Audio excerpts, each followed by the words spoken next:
Hello, everybody. Hello. It's your hosts, me, Mike. It's me, Matt. Yeah, me, Matt. So we are here for... It's October. Yep. So we were thinking we would do each week a different week of themed podcasts. So what's this week, Matt? Which week? True. Dude, this thing's getting hot. I'll see how long I can keep it on. As you can see, our graveyard behind us is...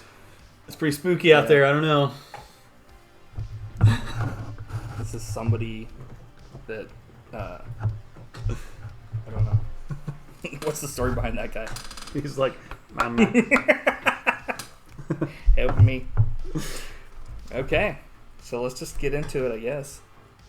All right. So, what do you have on the docket this week for which nerd news? My nerd news is about something we've talked about already, but the Monsters movie is in production. Rob Zombie posted a picture of like they're building a new house for the Monsters, and it's like they're building the actual full house. Yeah, and it's gonna be great. Yeah. So, super excited about that, but it's finally happening. Finally. Yeah. Okay, this is like fucking up my entire I don't know. You should have got a more breathable witch hat. Well, the problem is it's also like completely making the front of my face like dark as shit. You should pull it down Humphrey Bogart style. I can't pull it down any more than that. You just put the glasses like over the top. I'm like, first thing, I can never love you. Fuck. Off to a great start. Yeah. Probably the best episode yet. Yeah. So, my nerd news is, well, I guess I should have came up with one that was more horror themed, but you didn't have to. This one is fucking pretty interesting. George Lucas is getting a stormtrooper figure of himself, dude. So it was already up for pre-order, and I tried to go on there and buy one, and all these people already bought it. Instantly sold out. Yeah, it's man, that's cool though. Yeah, I thought it was pretty cool. Here, actually, they have a picture. I want right one. Here. Love it. Yeah, that's great. It's pretty cool. I'll put it up on screen here for everybody to see. But it kind of sucks that when they come out with this kind of stuff, no one's able to get it except for people that want to sell it on. Yeah, it's scalpers, and it's hardly ever collectors, which sucks. But it's what it is, I guess. Cool. So not trying to move on to the next thing, but we've got 2 movies to cover tonight, so we've got a lot of witch ground to cover. True. Witchfinder General. So, what do you have for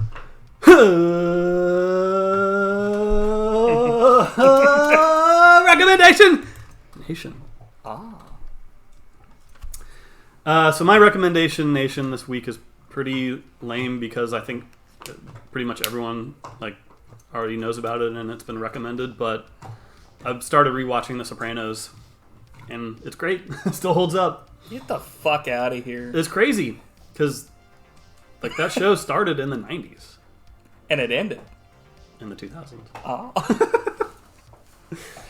But man, it's great. Shout out to who's the main actor in that? It's James Gandolfini. Yeah. Rest in peace. He sadly passed away. Yeah, it sucks. After The Sopranos, and he did a couple other things after that. Well, obviously he passed away after The Sopranos, but I feel like he was just starting to get his stride again with stuff that wasn't The Sopranos, so it just kind of sucks. But. Yeah, but one other piece is at the very start of the pandemic, the guy that Michael Imperioli, the guy that plays Christopher, and Bobby Bacala, they started a podcast going episode by episode. So I started listening to that. Are those the 2 dudes that are pretty much paired up in the show a lot? No, Christopher's one of the main. Yeah, captains. He's the nephew. Yeah. And then the guy that's always paired up with him is Paulie. Yeah, Paulie Walnuts. Yeah. Bobby Bacala is the nice guy. Is he like the heavier set dude? Mm-hmm. Okay. But yeah, it's fun to listen to him talk about every episode. Nice. Yeah. So The Sopranos still holds up. Yeah. They've got that prequel coming out, right? Yeah, it came out yesterday. What? Yeah. Holy shit. Maybe that'll be a recommendation for next week from you. Could be. We'll see. You gonna watch the whole series in one go? No, it's not like Cobra Kai where they release the whole thing like at once. You could watch the whole thing. Which is like how they. I feel like they should do it. Yeah. At least for online stuff. Anyway, so my recommendation is a witch movie. Oh. Ah. Yet another witch movie. Ah. But this time, it's a good witch. Kiki's Delivery Service. Okay. This is one of like Ebert's, I think, favorite movies or whatever. Really? Back in the day, at least. I don't know if I've even heard of it. He gave it praise, but it's one of the Studio Ghibli films, so he, so he liked it. But like, yeah, generally he praised any of those films, which he should. So he didn't fuck it up for once. But yeah, it's a good movie. I can't really give I guess the rundown of it is just like a witch who when they become of age, you have to go to a new town to pretty much give your services as the local town witch and stuff like that. So it's like a coming of age kind of story and pretty interesting. I mean, I've always liked it and I like watching it. If you watch the English dub, it's Phil Hartman does the voice of the familiar, the cat. Oh, really? Yeah, and wow. Kirsten Dunst does the voice of the main character. So I would check it out. Cool. I've seen maybe 2 or 3 of that studio's movies, but yeah, I mean you've seen the Lupin one, and that's one of the first ones they did. I would say if somebody's not super familiar with it, probably one of the other films that people probably have seen was Spirited Away, because that was a huge phenomenon for a while. I think also, I don't know, there was another one in theaters at one point. It was I can't remember what it was called, but it was something to do. Yeah, I don't know. Anyway, let's go on to the Martin Kove Dancing with the Stars Week 2 segment. I'm nervous now. We've got some bad news. Oh, no. I regret to inform everyone this week was the last week for Martin Kove. And by proxy, Dancing with the Stars Season 30 in general is done. Fuck it. For you. For everyone. Yeah, for everyone. Fuck it. We'll do it live. So, yeah, it's just kind of Did you watch it? What was his... He just did a cha-cha or something. It was I think he knew he was going to go out, so he was just I'm going to do the cool shit on the first week, and then just be who gives a fuck on the second week. So I can't blame him. It was, you know, that show's kind of bullshit anyway, because I was reading in the comments that they always have at least one person on each year that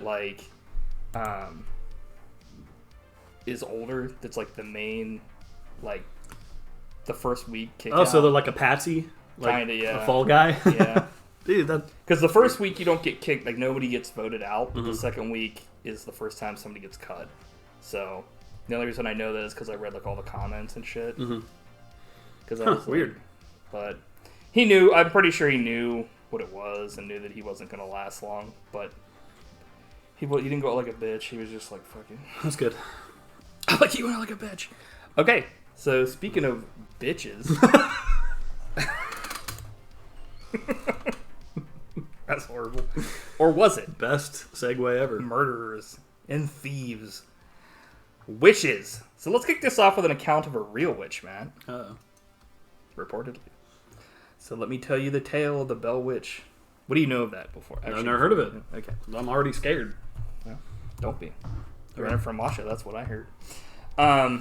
So the Bell Witch, or Bell Witch haunting, is a legend from southern United States folklore, and it's centered on the 19th century Bell family of northwest Robertson County, Tennessee.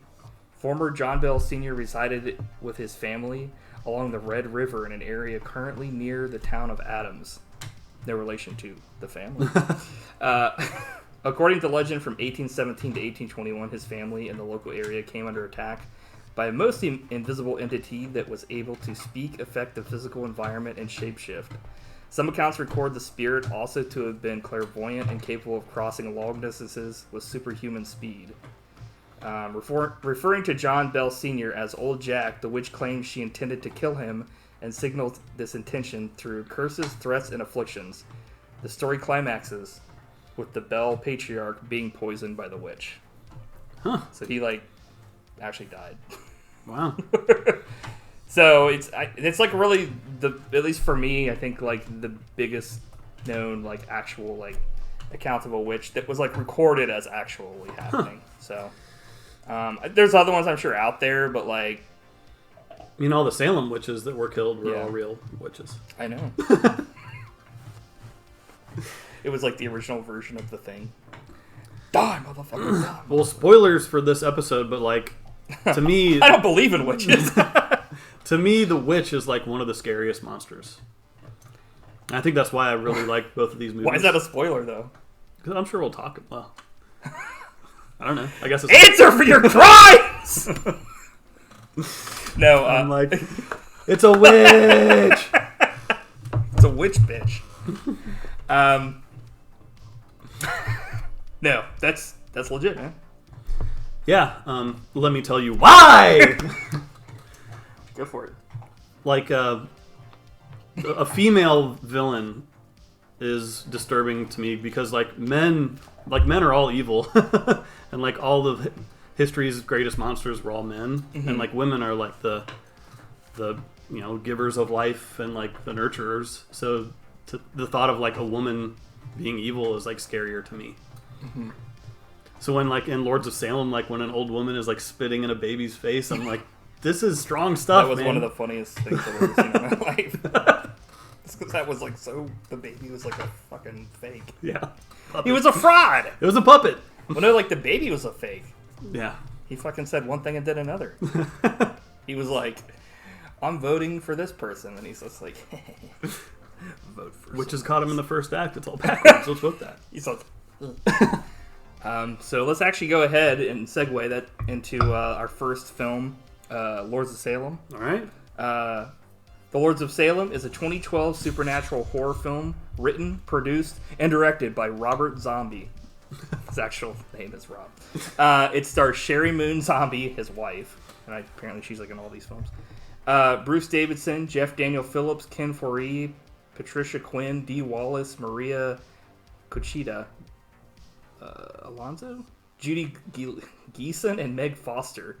The plot focuses on a troubled female disc jockey in Salem, Massachusetts, whose life becomes entangled with a coven of ancient Satan-worshipping women.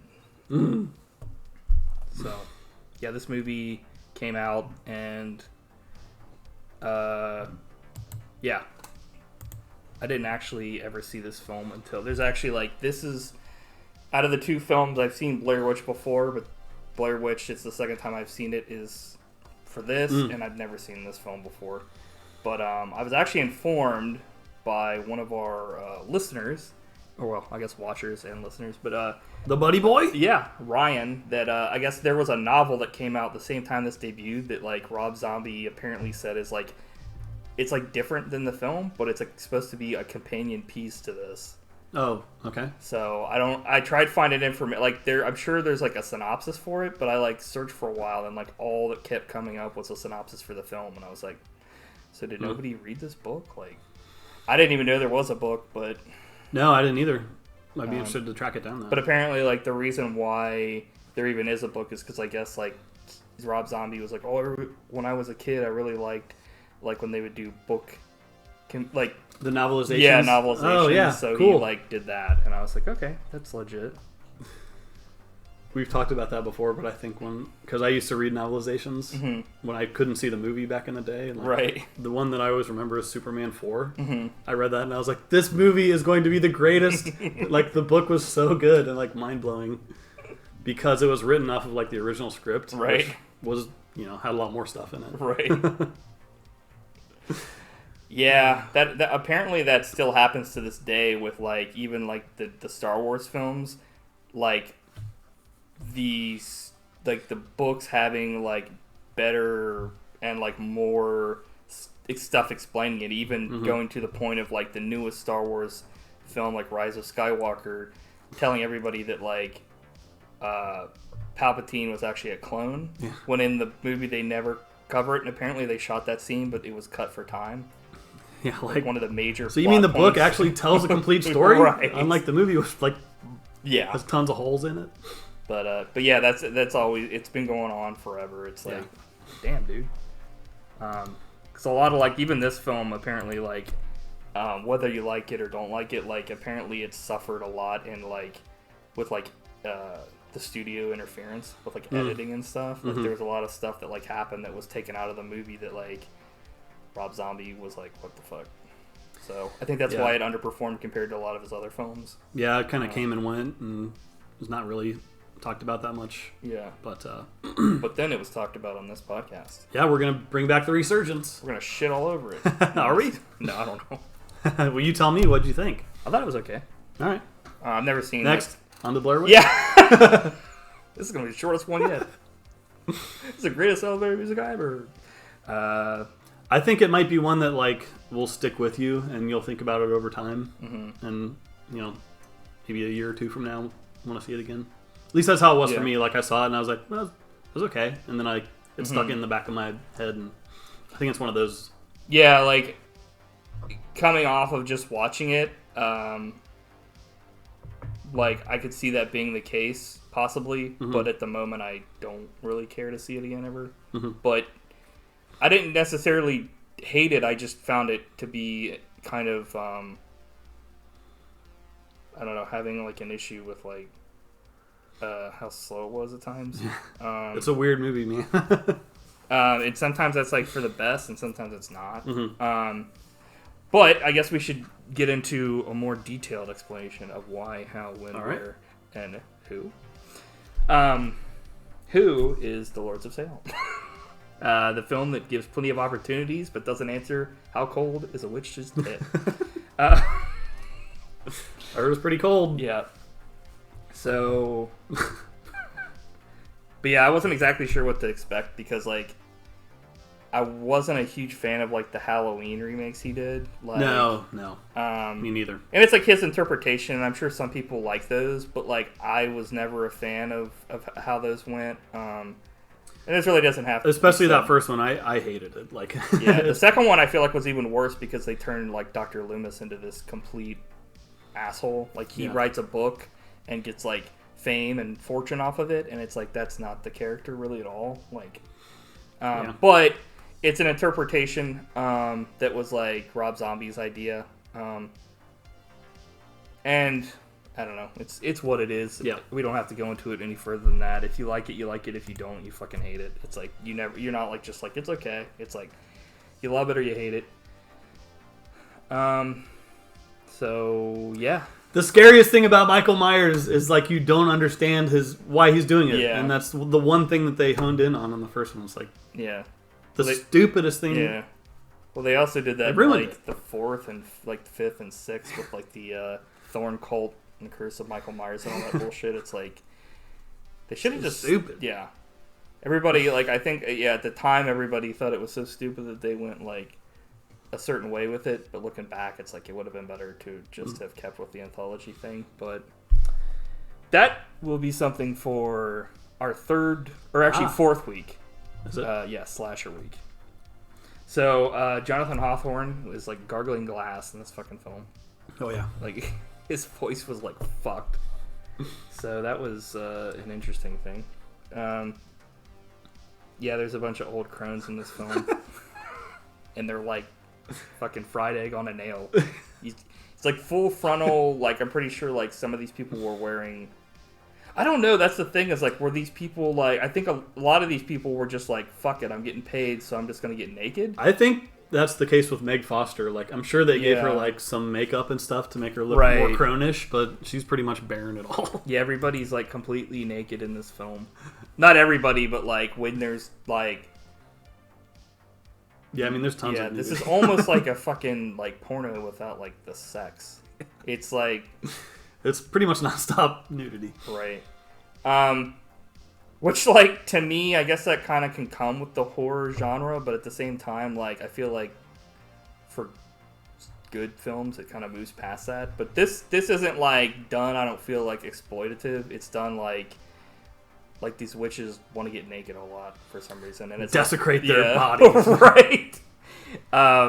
It's like it's funny because they're like, all right, let's desecrate ourselves, and then they just like kind of dance around. Yeah, and they're like, they're like old people they're like sponge bath time in an old folks home. It's like, huh? And there was like a freeze frame on the Lords of Salem title on a goat, and I was just like, Kids Club 64, here we go. And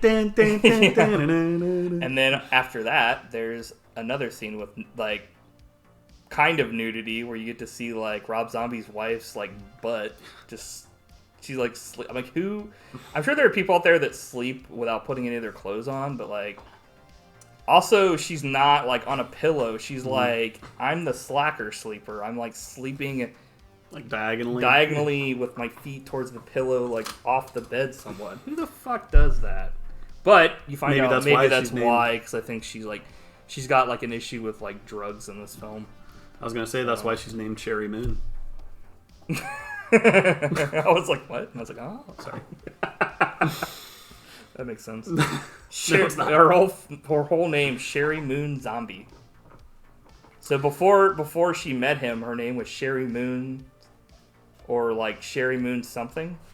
I don't know. Who the fuck names their kid Sheri Moon? I bet their parents were like hippies as fuck. So pretty much like she is this whole movie. So what do you think of Sheri Moon? She was okay. She like goes between being like older and being like young, and I'm like you know what I mean? In certain scenes she looks young, and in certain scenes she doesn't. Probably because of what she wears, it makes her look younger. But like, I don't know. It's like I'm cool because I've got dreads and fucking, you know, all this kind of stuff. And she's definitely like into like incense and all that kind of stuff. Yeah, I don't know. I mean, I didn't think she was like bad in the movie. I didn't, you know, like I don't know. I haven't seen her in anything else ever. It was a role where it was like. I think she gets a lot of criticism in these movies because everyone's like, well, you just want to put your wife in it and she's not a good actor. I thought she was fine. Yeah, I think she's... It's not like... She's good. It's super... Like, I mean, obviously, yeah, like, I'm sure that they were like, I'm going to put her in here because it's my wife, but, like, at the same time, like, you look at, like, all the Resident Evil films and fucking Mila Jovovich is the main character in all those because What's-His-Face directed all of them. And then, like, fucking, you know, Johnny Depp and... what's her name were in all the Tim Burton movies for a while, and it's like, you know, John Carpenter and Kurt Russell were together. It's just like, I mean, Adrienne Barbeau. It's one of those things where it's like, I mean, it's less favoritism. I mean, it is favoritism, but it's also like, who is going to give somebody a break if it's not someone you know? Like, come on. But I think she has a very interesting like presence in these movies, and I like her a lot. But pretty much half this movie, she's like catatonic. So she's just pretty much like... Yeah. Yeah, there's not really a lot of, like, actual acting in this film from her. She's literally, like, dead. The actual actors in this film are, like, Ken Foree and, like, her, like, friend that's, like, kind of trying to get with her, maybe. Like, his name's, like, something Whitey. Like, his last name's Whitey, but, like, Ken Foree is, like, the other...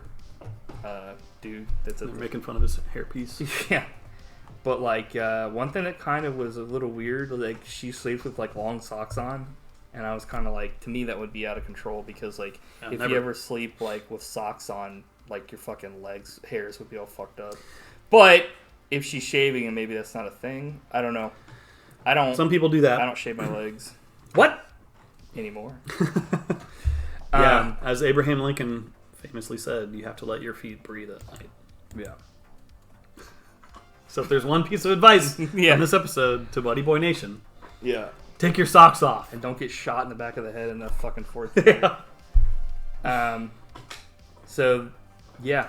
Let's see here. Trying to see like what some of these notes mean that doesn't make any sense. Oh no, we have more nonsense notes? Well, I take my notes by just talking, and it records it and sometimes dictate? It doesn't. I do, but sometimes. What'd you say? That's cool. What, dictating it? Oh yeah. Well, sometimes I have to write it out, but sometimes if I have like a longer point to make, I have to like dictate it. So it says that doesn't make any sense, but I'll check it out and I'll make you feel better. Okay. Oh boy. Interesting video commercial for the radio station, which is audio only. Yeah. That was obviously done just for the film, Yeah. but it was a cool little thing. It's pretty cheesy. Shout out to Ken Foree in this film, and we've reached As our always, first top 10 roles for Ken Foree. Dude! Film / TV. Who we've met before in real life. Yeah. It's a cool dude. And he was a I shook his hand. badass motherfucker. Yeah. He was way more cool than like, I don't know. He couldn't handle a greasy cheeseburger though. He told us that. I don't know who can. Good point. So number 10, Moonlighting. He was actually on like these are a lot of these roles. He's been on like 1 or 2 episodes of these shows. Yeah. Number 9, The A-Team. Dude. Number 8, Remington Steele. Whoa. Matlock. Number 6, I didn't know he was in so much TV. Yeah, Quantum Leap. Number 5, the 1991 Flash TV series. Number 4, X-Files. Huh. Number 3, Family Matters. He was in Family Matters? Yeah, for like, I guess, an episode or something. Number 2, Black Santa's Revenge. I had to put that on there because it was just like a short, and he plays Black Santa. Sounds great. And number 1, of course, Dawn of the Dead. Yeah. The original. Because he was actually in the remake as well, like for a small cameo. But yeah, fuck that movie. Good. Yeah, he's a great actor. I wish he was in. Go ahead, get the fuck out. The only other one I can think of is From Beyond. He's in that. Yeah, I mean, there was a lot of other stuff he was in. It was just I was trying to think like because a lot of the stuff like he has like a couple movie roles, but like for the bigger part of his career after Dawn of the Dead, it was like. Do you remember what X-Files episode he was in? I don't think I've seen that one. No, I just. Yeah, I looked it up on IMDb and it's like random as shit for all this stuff. Cool. So a weird record in a wooden box shows up. Oh, what could it be? I think last year they released like you could buy that basically. Oh yeah. Which is like who would want that? Where it's just like, it's like you could actually buy the vinyl of it and listen to it. Damn, dude. Become a witch. So in this next scene, or one of the scenes, I had to question like what the fuck they were making because it was like this white shit in like a fucking bowl, and I was like, is this gravy or like melted ice cream or what is this? Because it's like it's not like thick enough to be like mashed potatoes, so maybe soup, maybe of some sort. It was pancakes. Was it? Hmm. Like mixing up the pancake batter. No. Bullshit. We're solving mysteries left and right on this episode. You're making fucking claims that are unfounded left and right. I 100% guarantee that's the Buddy Shotz promise. That doesn't mean a damn thing. You know it. Take me to court. No, why? It's a kangaroo court. I'm taking you to court over something you made up.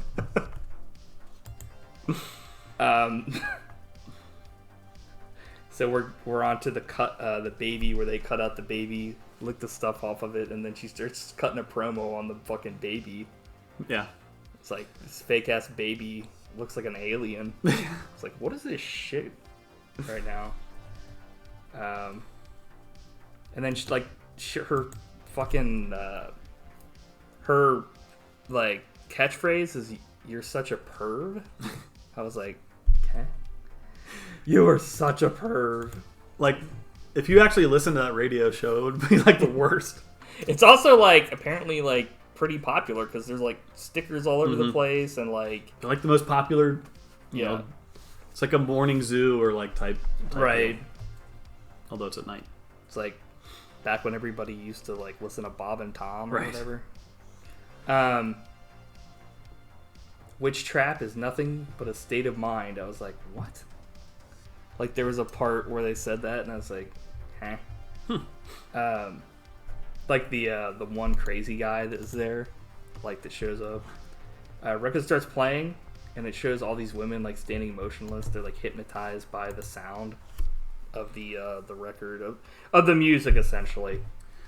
Yeah, and I remember I listened to the commentary on this back in the day with Rob Zombie, and he like talked about how they wanted to make the scariest sounding music ever. And I don't know if they really succeeded.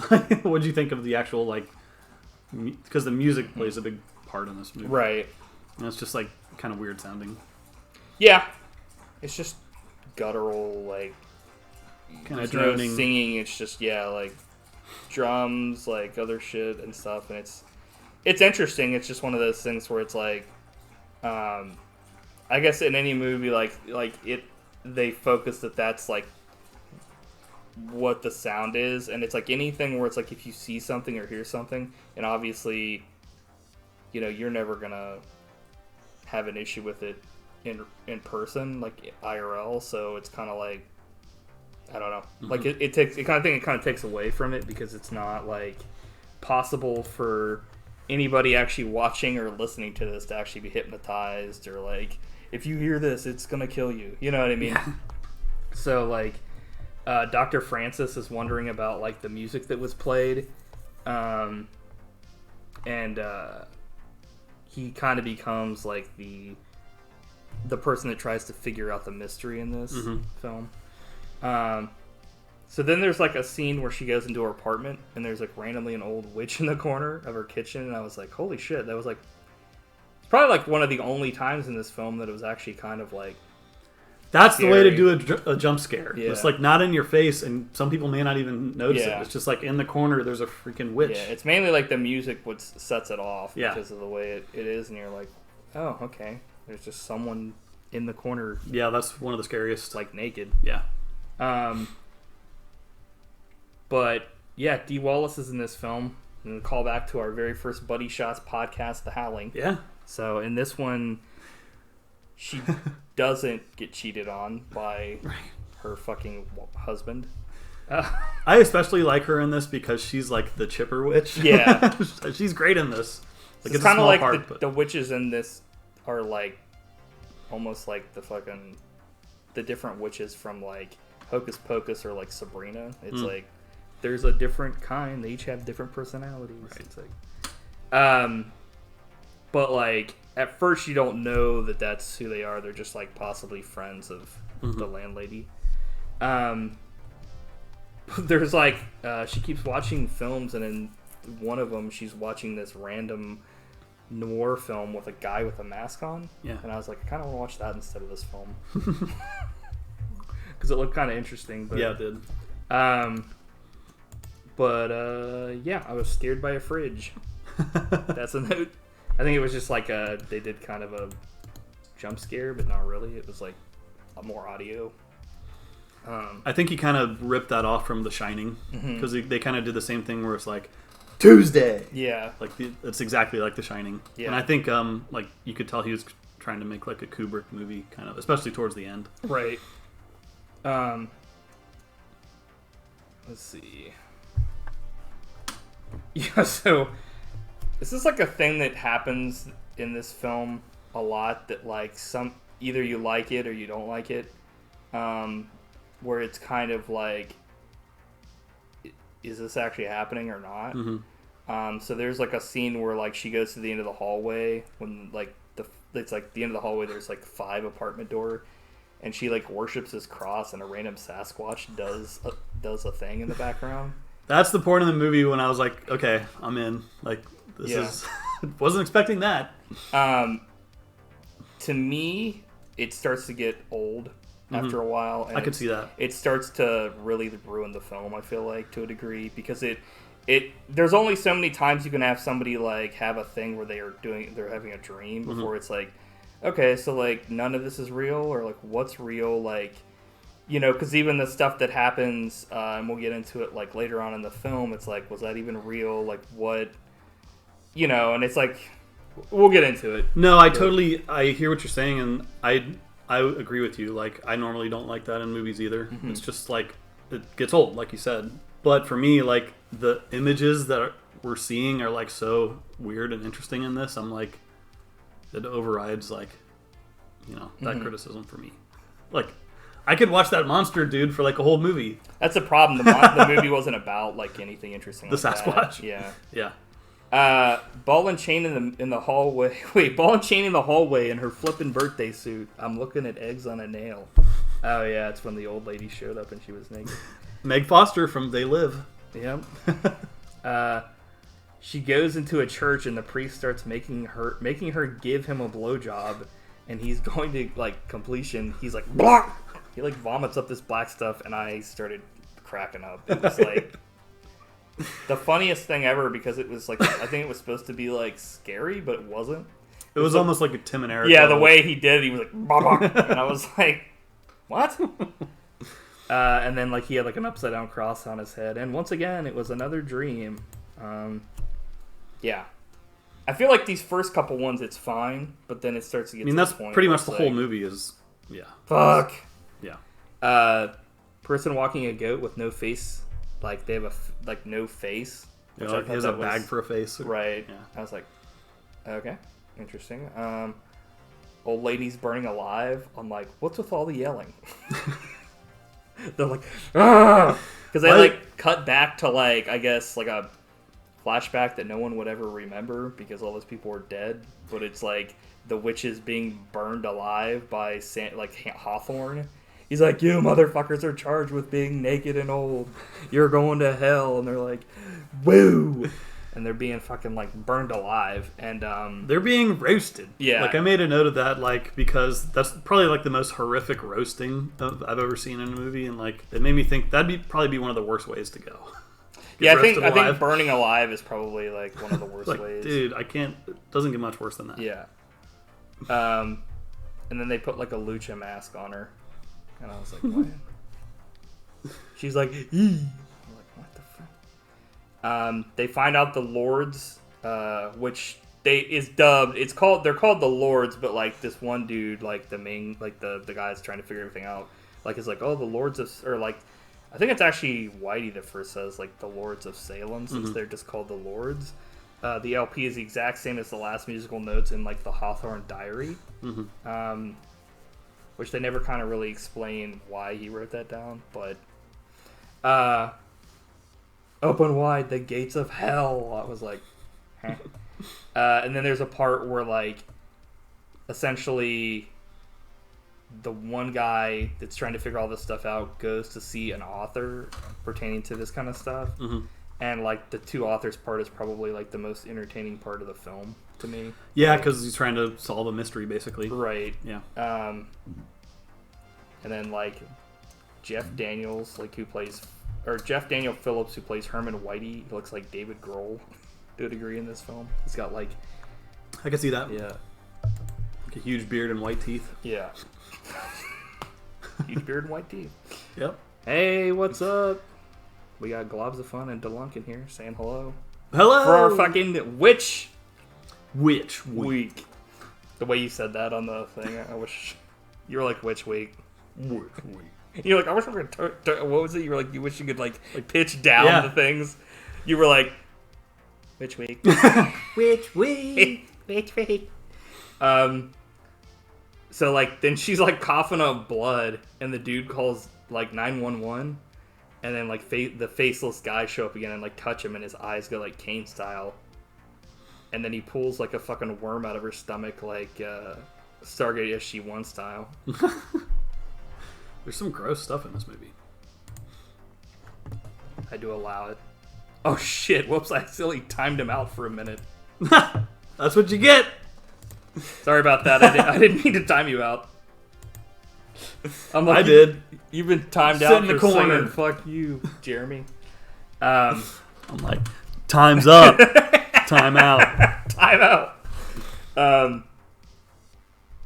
This is when I was like, another dream. I'm getting tired of this bullshit. What's real?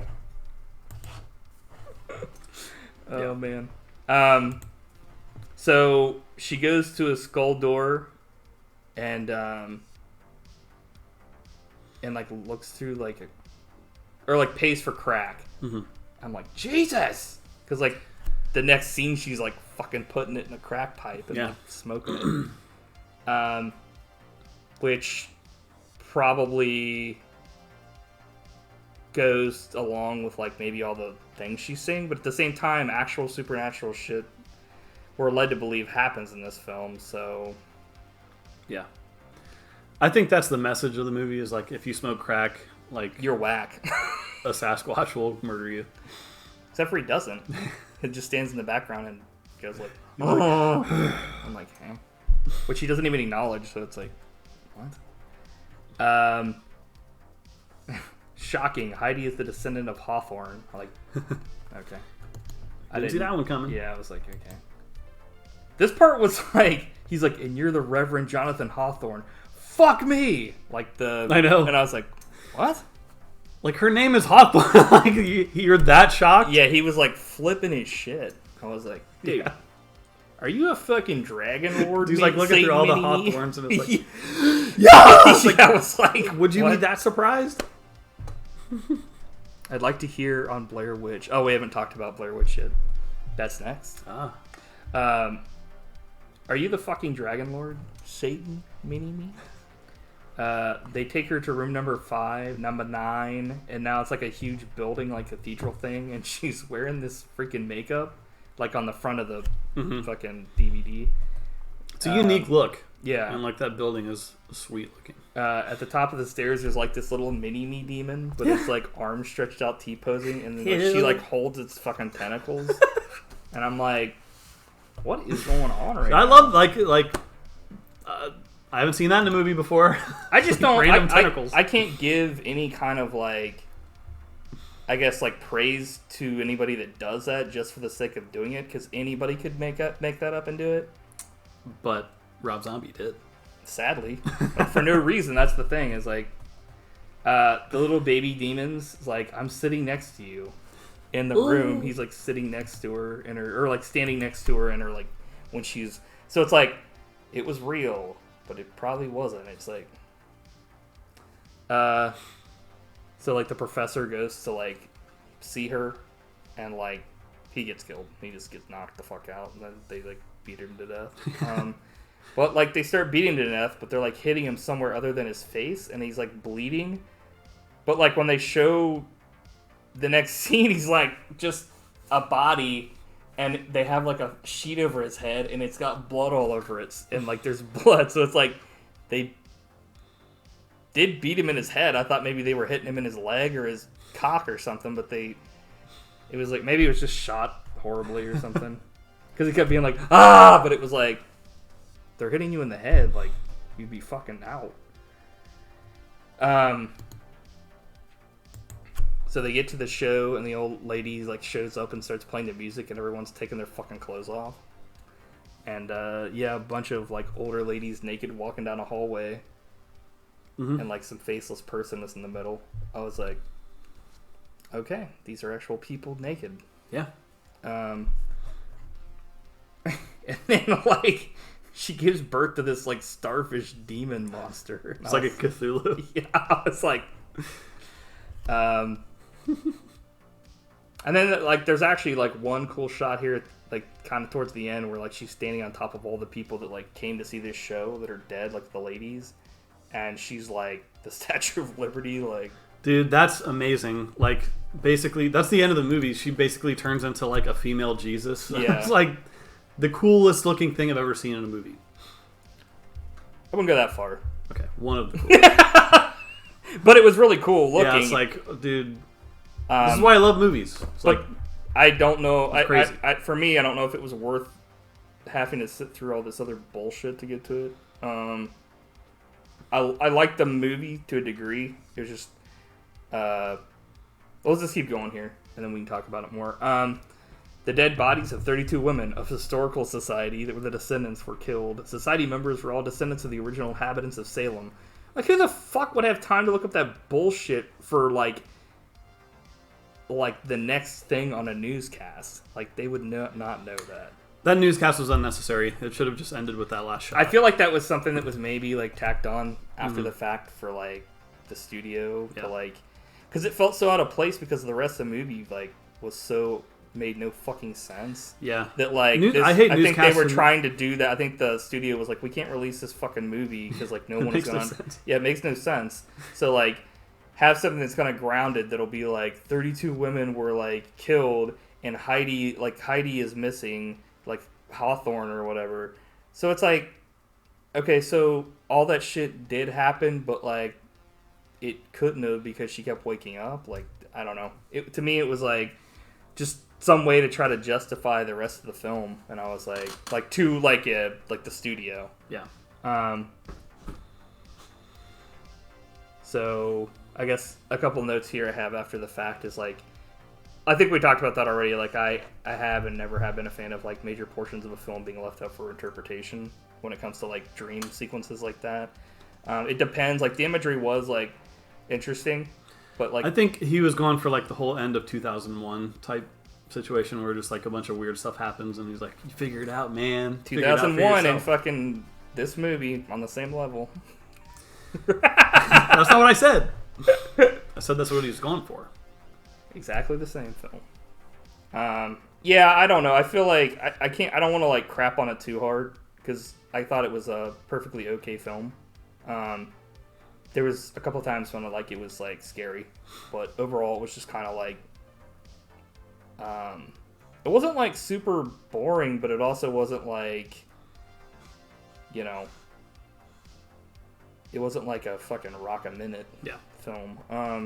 I do have to give this movie props though through like the end credits. They're pretty legit. Like I hate movies when it's just a black screen or the credits literally just scroll. Like at the end of this film, they literally are just showing like Salem, and the credits are rolling over that. So it's like cool. It's a cool atmosphere. I just kind of wish there was more of that in the film. Yeah, I think there's a lot of good atmosphere in this. That's one of the things that I wanted to call out. It's like there's lots of like leaves falling and like fall atmosphere type stuff, which is always good. I felt like that stuff, like the real world stuff, was way more interesting than any of the stuff that was like a dream or like a, you know, that kind of a thing.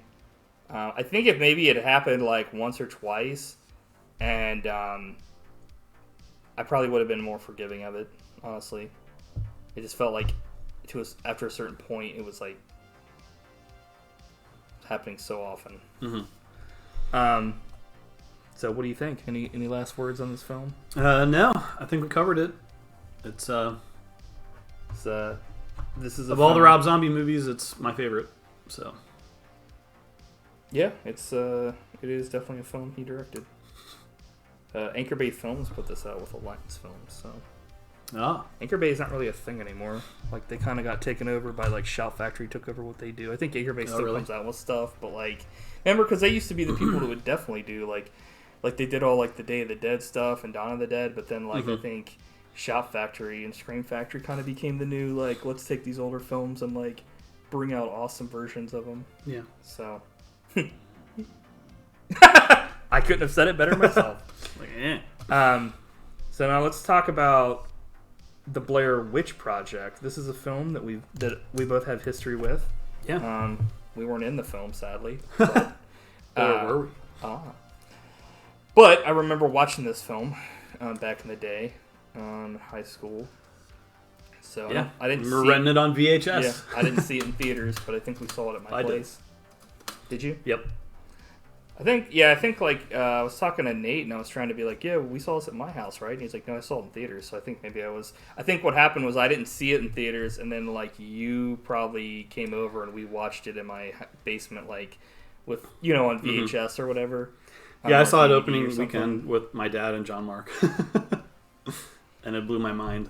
And then I probably rented it on VHS like a bunch of times, and all like the I don't even know what you call them. The like bullshit. The partner movies or like side movies. They had the whole like it was like because essentially this movie's a fake fucking film. Wait, what? But when it first came out, like nobody like they passed it off as this is a real film. But it was to the degree of like it was more convincing than the Fox like Alien Autopsy. Yeah, Alien Autopsy thing. Because they also had a bunch of those kinds of things where like they would come out. They had the Alien Autopsy thing. So just to explain to our younger listeners, like in the 90s, you could actually convince people that stuff was real. Like a movie released in theaters was actually real. Yeah, and like these people actually were killed. Yeah, because I mean, a lot of people believed it. Yeah, I mean, people didn't really. They did a good job of keeping like any of that stuff off of IMDb. Yeah, they actually deleted those actors from IMDb for a while, which was a good touch. Now they're on there, but it's actually funny because I don't know if this was added later because I don't think I watched through the whole credits, but at the end of the credits they actually like it's pretty obvious it's a fucking fake. You know what I mean? As far as with like they have to put like certain things in it and stuff like that. Mm-hmm. But like, yeah, at the time, like imagine like a fucking film came out and it like they pretty much were like, this is recovered footage and we put it together into like a film, like to try to like make, tell the story. To tell the story of these 3 like disappeared and never seen again people that were just trying to make like a Blair Witch, documentary.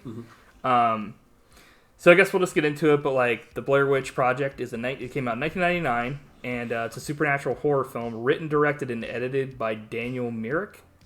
It's a fictional story of 3 student filmmakers, Heather, Michael, and Josh, who hike into the Black Hills near Burkittsville, Maryland, in 1994 to film a documentary about a local legend known as the Blair Witch. The 3 disappear. I think I hear the Blair Witch in the room here. I know, right?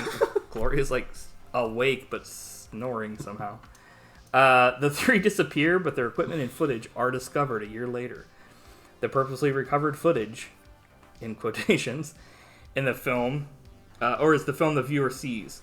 Myrick and Sanchez conceived of a fictional legend of the Blair Witch in 1993. They developed a 35-page screenplay and the dialogue to be improvised.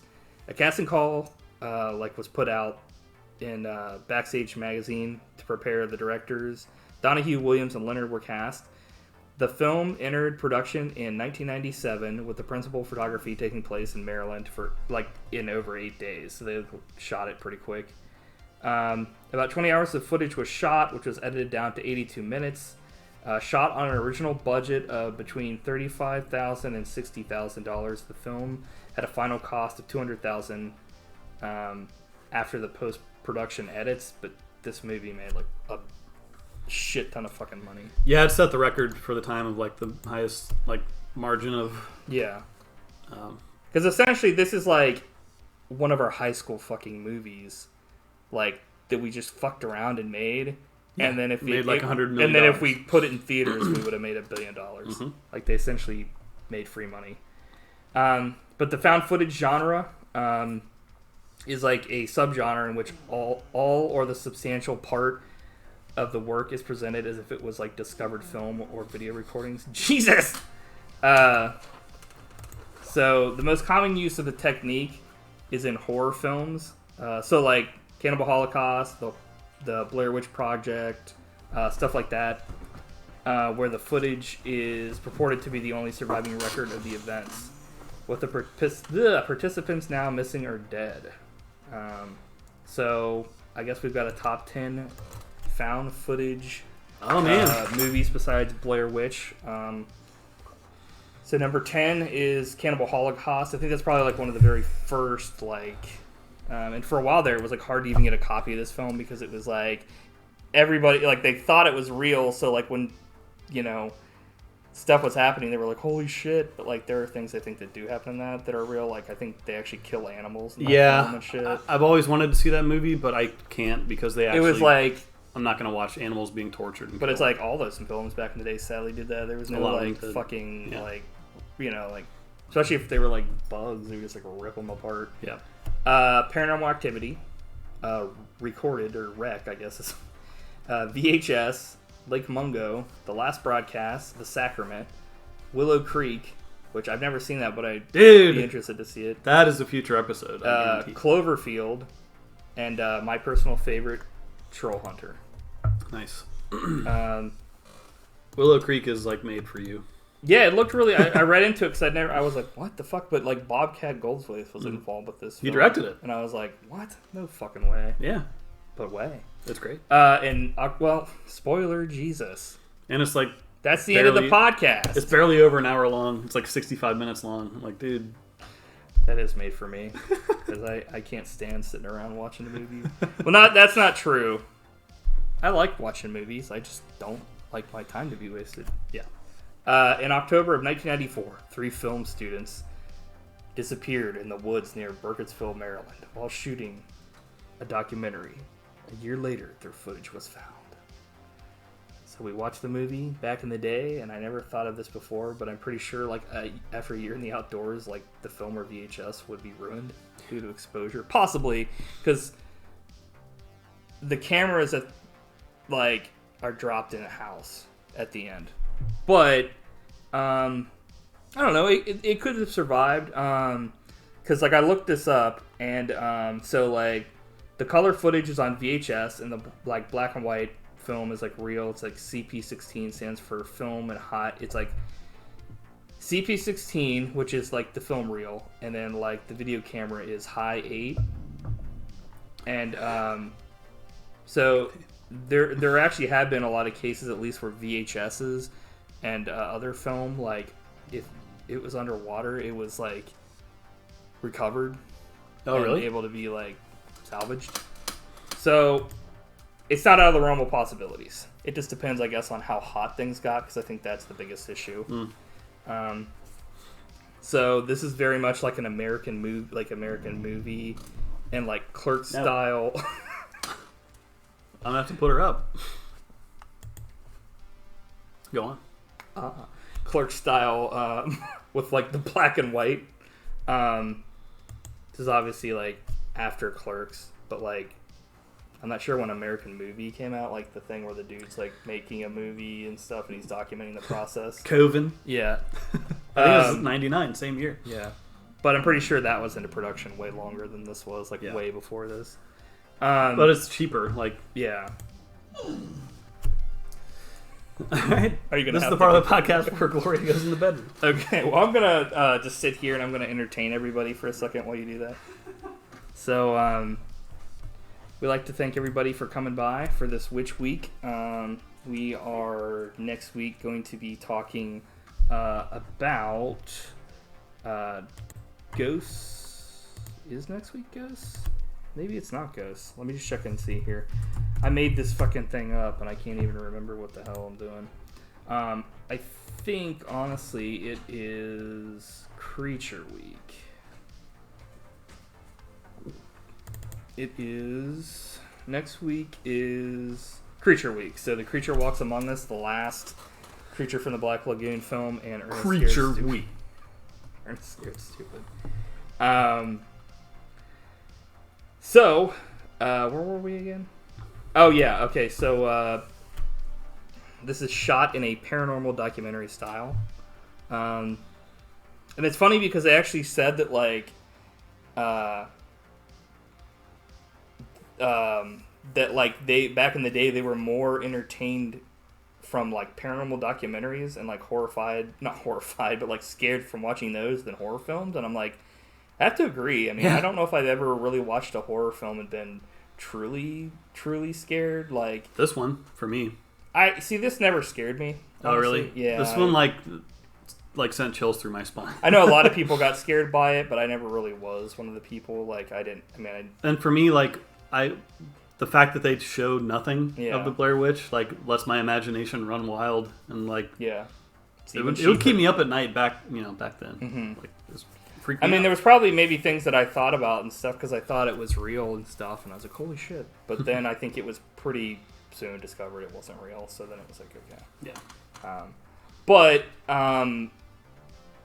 And there are films that have come out, like horror films that have been, like,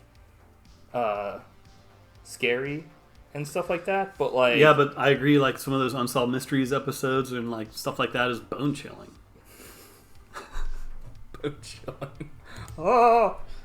We actually have one of the films on our list that we're going to watch, the entity of, like, a case of a woman that was, like, actually, like, sexually molested by a, like, ghost and, like, ghosts and just stuff like that where it's, like, real stuff is, like, scarier than any bullshit that they get to make up. Like, it's also I'm still haunted by that one episode of Ghost Adventures where they investigated that haunted house. Like a carnival haunted house. God damn it, that was so stupid. We watched that. It was funny because we went out of town and we watched Unbelievable. We watched Ghost Adventures, and, like, the one time when we watched it the first time was the Clown Hotel. Is your Clown Hotel haunted? And then I was like, okay, this is at least an investigation, but it's like a clown hotel, you know. Who the fuck would stay there in the first place? But then we watched this other one where they were like investigating a haunted house like carnival thing, and we were so confused because they were like fucking there's guys in here, and there's they were saying essentially that this haunted house itself was haunted, and we were like these symbols painted on the wall are ancient evil. I was like that doesn't make any sense, because like from all the things people ever talk about and know in the field is like the way some place becomes haunted is like a traumatic event occurs there, and either the place is haunted or like an object is haunted. So unless something was brought into the haunted house, which I'm pretty sure it was all like bought at fucking Walmart or some shit. It was all cheap. It's put together by carnies. Yeah.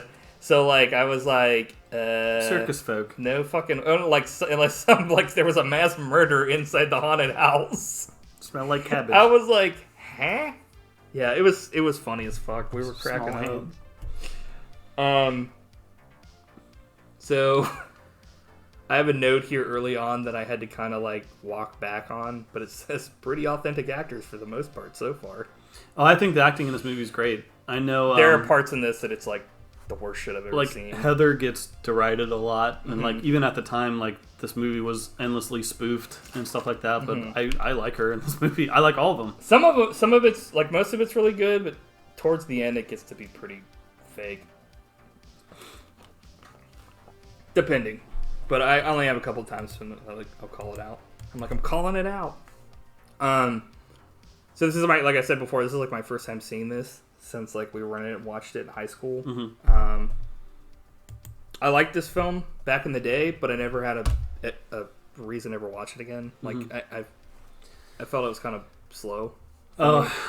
So this is like this rivals Night of the Living Dead for me for like my favorite horror movie of all time, and I've watched it a million times. Like I love it. It's just like there's no other movie that captures the atmosphere of like being scared in the woods like this.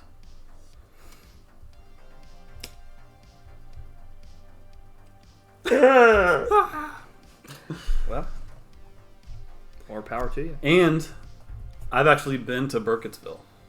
Nice. In 1999. And I was a witch. I'm like, nightmare. You were a Blair witch. You were like... But I got scared when I was there because like I was just driving home from vacation and I made a detour in Burkittsville. And it's like in the middle of nowhere, Maryland. And I was like, it was the middle of the day and there were like no cars around anywhere. And I started being followed by a car because I wanted to kind of just drive around and look around, but this car was like bothering me. And I felt like I got a very threatening atmosphere like as I drove through the middle of Burkittsville. And I was like, I just wanted to get out of there. And I just drove away. Damn. It was weird. And I'm sure it was just myself freaking myself out. But it was just one of those times where like you get that bad feeling like you should leave. And it's like an old-fashioned town with old buildings and stuff. And I was just like, shit. Yeah, scary stuff. So Matt is scared of fake movies. And he'll get you. As opposed to real movies. This movie's real as fuck. I had a feeling something was near me. It was a woman. I was like, huh? Did you, like, you remember that part where they say that? Where they were interviewing the locals? Yeah. Speaking of acting, some of the locals, not so good. I had a feeling something was near me. It was a woman. Or Mean Gene would say, it's a woman with a cane. It's like, Jesus. A.K. Ric Flair and Drag. Hit the first kind of suspect acting when Heather takes a shot and says she hates scotch. I was like, oh my god, this is shit. Well, dude, so we passed one part, and of all the times I've seen this, I never noticed. But it's really weird because they're walking into like a shop or someone to like interview local people, and as Mike is walking through the door, he like points to a ghost that's like painted on the like a Halloween ghost. You know? You remember that? Yeah. And he says something. Yeah. As they're walking in, and I couldn't really make it out, and I kept rewinding it over and over again. And I thought at first he said, like me. And I was like, oh, that's interesting. Like, is that foreshadowing? Like, he knows he's going to die or something? But then I kept listening to it, and I think he said wife feet. because I looked Wife feet because above the ghost it was written on the wall. It said wife feet, and I was like, what? And I only have the DVD of this, so like the resolution's not great, but I'm almost positive. I'm pretty sure, regardless feet. of what edition you have of this film, it looks like shit because it was filmed on like dog shit. It was just like wife feet as they're walking in. I was like, what? You're like, I slowed it down. He said, at the end of this film, I'll be facing a corner. So weird. Wife feet. And then I searched for it online, but of course, when you search for Blair Witch wife feet, you're not going to find what you want. So, or will you? Oh, depends. Directed by Quentin Tarantino. Yeah, seriously. Well, why would someone write wife feet on the front of a store? I don't know. That's like it's probably like an inside joke by someone that actually like works there. It's like, And then, did we skip over Mary Brown yet? Or are we gonna? We haven't even gotten to the locals yet. But it's just pretty bad in general because like whenever I see someone drinking, it almost always comes off as like fake a lot of times, like being like quote unquote like drunk or something. But we got the two fishermen here, like Siskel and Ebert style. They're like, one is like on one side, and one guy's like, everybody knows this whole area is haunted for years, and the other guy's like, oh, that's bullshit. I was like, dude, that's hilarious. These two guys were trying to like ham it up for the camera, which is actually, I don't know, it's funny because like I feel like if you were to like film the locals, they'd be either like just telling a story, or they'd be like that, where they'd be like trying, like this is the only time they've probably ever been on camera, so they're like, oh. I was gonna say like the footage on the high 8 camera reminds me of when we'd film up at the cabin. Oh yeah, totally. So let's talk about the locals. Okay. One of the locals, they're like interviewing her in a diner or like an ice cream shop or something. Yeah. And again, I was looking at the menu in the background, and it was like ice cream toppings, I think. Did you notice this? You know I think I know what you're gonna say. Because one of the toppings was wet nuts. Yeah. I was like, that was another one where I kept looking at it. I was like, does it really say wet nuts? Like, why would you want wet nuts on your fucking? Unless I've never seen that before. Okay, I'm glad I wasn't the only one. That noticed that. Honestly, one of the most like authentic things in this film is when they're interviewing that lady with like her kid, and the kid is like fucking with her the whole time, like at a certain point, and she's like, it's like, you know, I'm just kidding, I'm just telling a story, because the kid started getting scared. Starts crying when yeah. It's like, oh, this is totally real, or at least it's totally legit feeling. And not to like shit on the act. I don't feel like the whole time I'm watching this it's like fake as fuck at all. Like a lot of it's like pretty genuine. I think it was just there are certain points where it feels a little forced. But they also filmed this in like what did I say, like 9 days? Yeah. Or something. So I'm sure by the end they were like, get me the fuck out of the woods. You have anything else to say about the locals? I do, about Mary Brown. Go for it. So Mary Brown is like the creepy old woman that they interview. And she has knowledge of the Blair Witch. And she always freaked me out, but I've formed a theory over time about her. You have a lot more like input on this than I will, because you've watched this film like multiple times. Yeah, so they call out when they're walking into like her trailer. Like, this is Mary Brown's They're gate. like, oh, bitch coming through! This is Mary Brown's gate, and if you look at the gate, it's made out of like sticks and twine, exactly like all of them. This is like the kind of shit you would see in like South Lebanon, where like I grew up and stuff. It's like, yeah, but it looks exactly like the sticks and stuff in the woods. So like, what the fuck, sticks in the woods? Like the stick creatures and like formations that they make. So either Mary Brown is the Blair Witch, or she's like a servant of the Blair Witch. Or she's the were bitch. You're like, oh my god, that's bullshit. She's that fast. Yeah. Well, just like the Bell Witch, she can move at supernatural speeds. Then she's not a witch. She's a witch bitch. She's like a supernatural. I think it was like, I don't know. I think the Blair or the Bell Witch is more. It seems like a ghost of some sort, than a witch. But then again, who knows what a witch's powers could be when she lets loose? and goes free. So first night in the woods is like he's like I totally heard cackling, but like you don't hear anything. Like, but that doesn't last long. I swear I heard a cackle. Yeah, I was like, and they're like laughing it up. That made me think. I think hearing a cackle in the woods would be even worse than a moan. Like, I'd rather hear a moan than a cackle. I think if I heard any sort of noise that I couldn't attribute to a fucking animal, I'd be kind of worried. Like, yeah, like a cackle. Like, even if the growl wasn't it like animal sounding, if it was like you, obviously a human making that sound, I'd be like, why is there fucking somebody like really close to me that's a human doing that? Yeah. Because why is someone laughing in the woods? Right. Like, I'm like, shut the fuck up. This is no laughing matter. Woods are serious. There's a random scene where they like film Heather going to take a piss, and I'm like, okay, like nice. Nice. Jesus. This is like reminds me of like back in the day when we'd go to the cabin and we'd have to go to the bathroom in the woods. Yeah, good stuff. Yeah, until you had to take a shit. It's part of the experience. Then it was real fun. Now the fighting has kind of started about them being lost, so that kind of, yeah. Yeah, if you don't want to watch people fighting and arguing, this movie is not for you, because like that's pretty much most of the movie. Yeah. There's no hitting though, at least. It's true. Which is nice.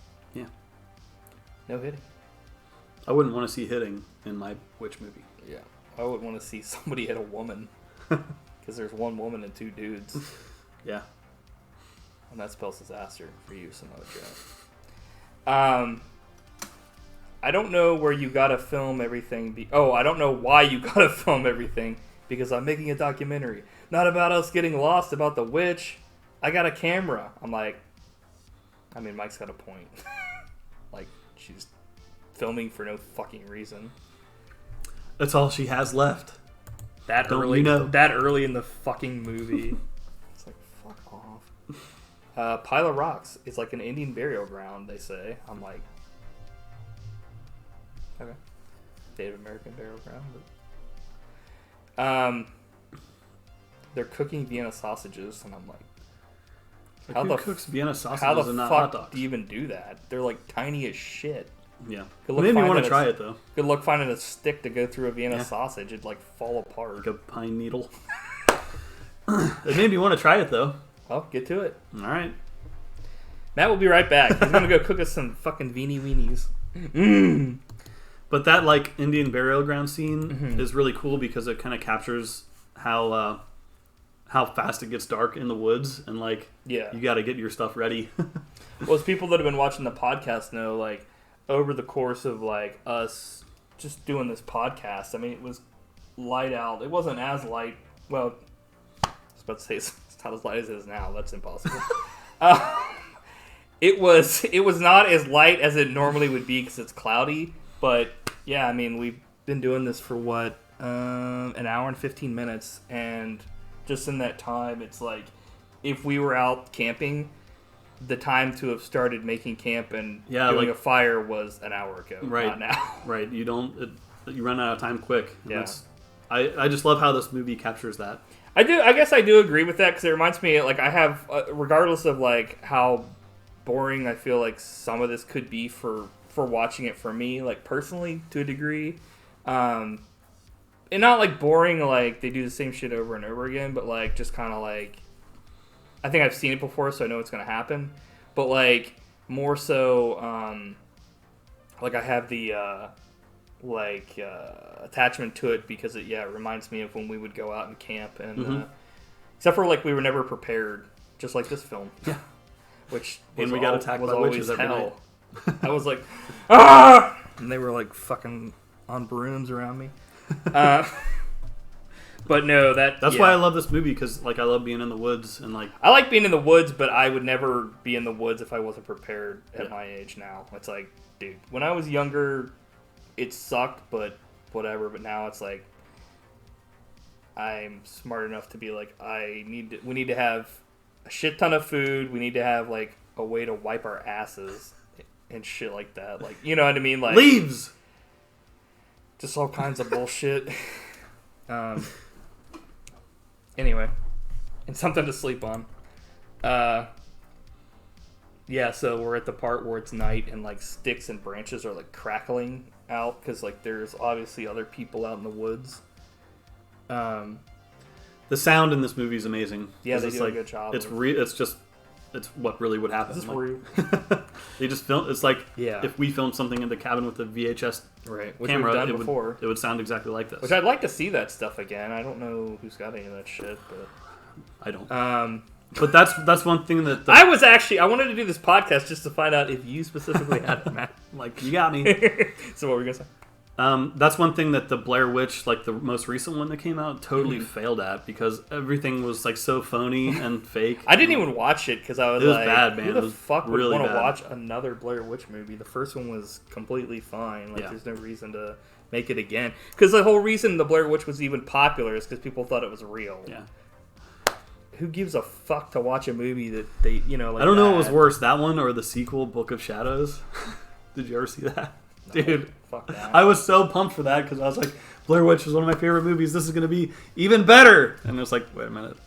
It was garbage. That works with, like, the Romero films where it's already known that this is a film and it's fake and it's zombies. But, like, if your series is predicated on, like, this is real, that'd be like Alien Autopsy 2. Right. Even though it's already been shown that it's fake, it's like, okay, nobody gives a fuck. Kind of people that would come out here and mess with us gotta have something wrong with them, and I'm not playing with that. I didn't know it was people. Well, I'm not playing with that either. Great I line. was like that guy's like the smartest person in this fucking thing until he like randomly kicks the map into the water, which I have a note about that. Yeah, I think all three of them are really good at like acting legitimately scared because I think at times they really were. Like they knew it wasn't a real witch or anything, but they didn't know what was coming. So like that would have been hell. It's low definition. It's killing my eyes. It's low def. Yeah. They're really lost. More wood shenanigans at night with footsteps and crackling and like laughing, and it's only 3 a.m.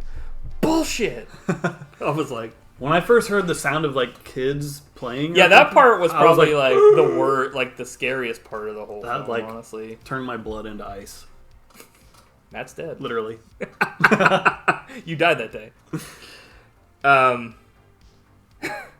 Piles of rocks again outside the tent. 3 piles. Scary stuff, man. 3 piles. 1 man. 3 miles, many miles. 1 man, 1 jar. Don't look that up. The map is gone. Not like it was really doing anything to begin with. I gave you back the map! That ass. Wait, what? That ass soon are cool. I know it's not cool. What? Oh, because they were like, that's not cool. I know it's not cool. Like, they kept saying that. That is so not cool. Yeah, and I was like, that is so not cool. Fuck off. That ass. Look, I want to go into your pants and get your map. All I want to do is get out of here. I'm not fucking around. These accusations are flying fast and furious. Oh, yeah. So, top 10 map searches. No, I'm just kidding. I was like, wait a minute. Your face. I actually National Treasure? I never thought to like really like do that, but yeah, now that I'm thinking about it, it would be like National Treasure probably. But they didn't search for it for more than 5 seconds. Raiders of the Lost Ark? Did they start with the map? No. No, they had the key to the Okay. Like, so I guess that's kind of a cheat. Anyways. I mean, they searched for a map in that movie. Yeah. So it's very hard to get lost in America, and it's even harder to stay lost these days. And I'm like, what? That doesn't make any fucking sense. I'm like, that's totally untrue. Like, people go missing all the time. Like, in fact, have you ever heard of the Missing 411? It chronicles the 1,440 persons that, like, David Paulides has documented for the disappearance of people in national parks and elsewhere. So, like, this is, like, a real thing. Like, in parks, people go missing, And, like, these cases have never been solved. Like, sometimes they'll, like, literally, like, again, as an example, like, kids will be playing hide and go seek. They turn, like, and then they turn around and one of them is gone and they're, like, never found again. Or, like, their body's found, like 20 miles from where they were last seen, like, a day later, which is, like, would be impossible for, like, a 2-year-old. Yeah. Like, that kind of shit. And, like, some of the more out there stuff is they're like, oh, Bigfoot grabbed him and put him somewhere. But, like, it's just one of those things where it's, like, he's not exactly sure, but he used to be, like, I guess, like, a police detective. And, like, I guess once he retired, he started, like, looking into that stuff. But, like, to me, like, to say that, like, yeah, nowadays, I think it would be harder, but when this movie came out, I don't think so. I think it was easier to get lost then because this, like, people had phones, but, like, they were, like, flip phones, and there weren't really before smartphones. Yeah, and shit like that. If you wanted GPS, you had to have a separate actual, like, thing that was, like, a triangulating, and those were super expensive. Me and you would have never bought one to just go into the woods. But now, like, yeah, like a phone like this, that is true now, but, like, back when this movie came out in 1999, it's totally fucking possible. Yeah, I mean, there's tons of areas of wilderness that are freaking huge that you could literally get lost and die in. Yeah, but I think it's also one of those things where, like, obviously, I'm assuming she was saying that because, like, you know, this is kind of a little bit earlier, and they're, like, thinking, okay, you know, people will be able to be found, like, once. Well, it's like if you were lost in Sharon Woods, you'd just walk for, like, a mile in any direction, and you'd be out of it. Like, when we were out by your cabin, like, I don't know how far back some of that shit goes, and if we had just kept going, who knows when we would have hit, because a lot of it's, like, woods and stuff. If you come this way, you go towards a road, but going a certain way, it's like, because we went back towards that, like, cemetery, and then after that, it was like, wait a minute. It's funny, when you're out there, it feels like that, but if you look at that area on a map, it's small. Like... But it's also like, I mean, you could get lost out there. Yeah. Totally. I mean, like, it's big enough to where if the right, like, the right amount of circumstances go wrong, you know. But I just thought that was a funny thing, because I was like, what? But, yeah. I see. I will feel much better about the map, or, like, because they want to see the map. Like, they go, I want to see the map. And it's like MapQuest style. I'm like, yeah. Anybody remember MapQuest? Oh, yeah. Anybody born these days remember MapQuest? No. I still use it. Do you? I was like, get the fuck out of here. So Mike kicked the map into the fucking creek yesterday, and this is one of my notes that I'm not exactly sure about this, because I'm like, how the fuck does somebody kick a map? Because, like, unless it's tied to something, like, that'd be like trying to kick a piece of fucking paper. Like, what do you, like, drop it and try to kick it, or it's on the ground, you would kick it, it would just go like that and not do anything. Like, I just thought that was like... Maybe he got it like a running start, like a kickoff. But he would still miss. I don't think it's about the force, it's about...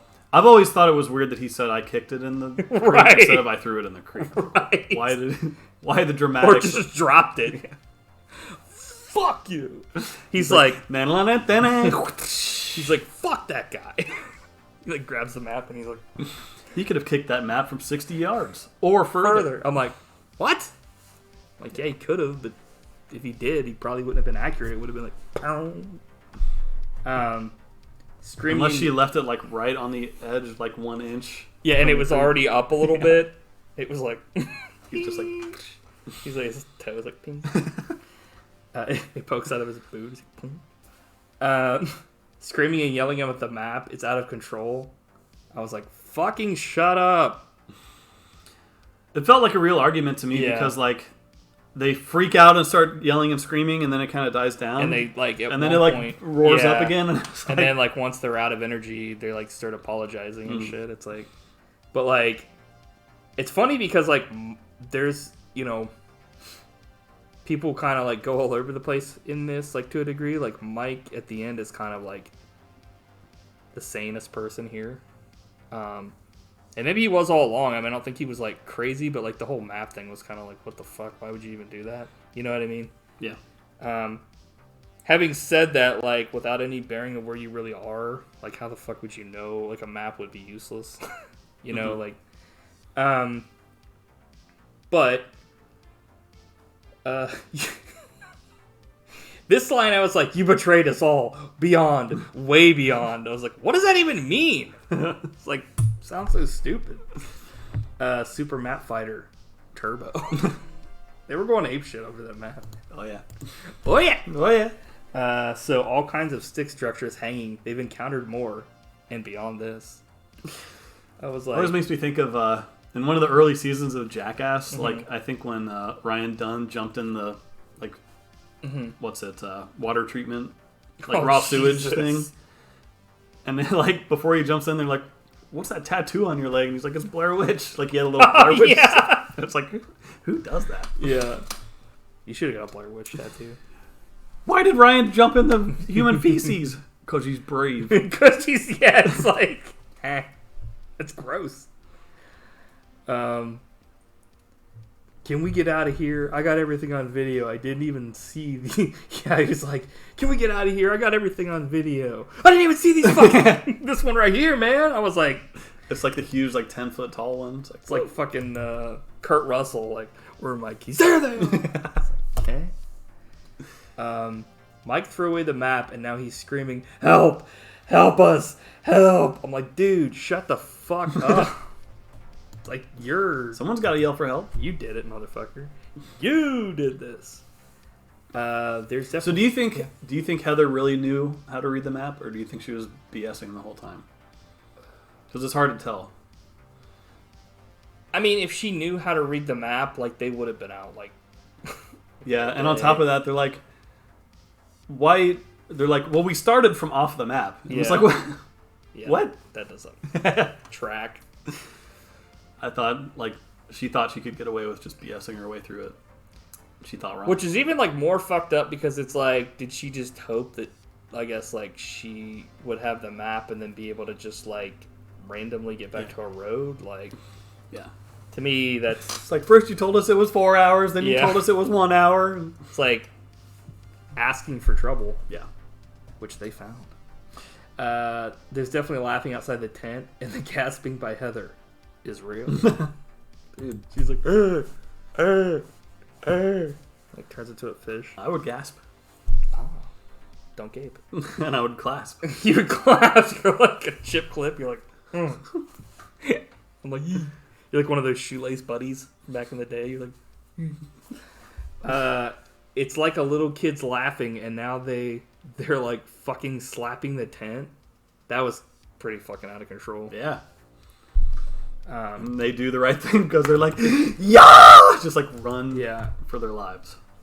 So this part was like, I've never gotten this even when I watched it the first time.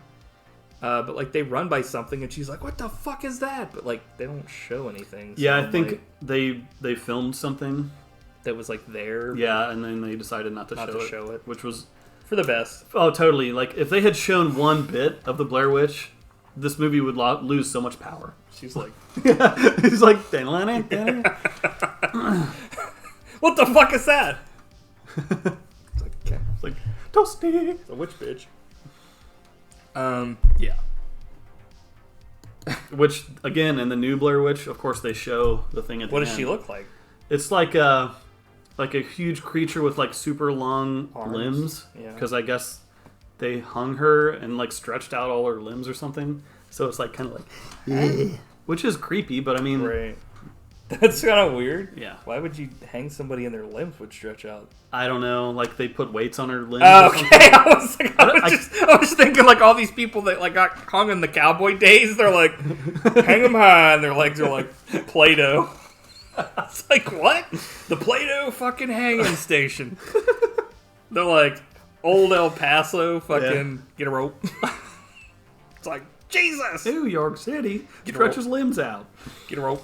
It's like, damn, dude. It's fucking murder.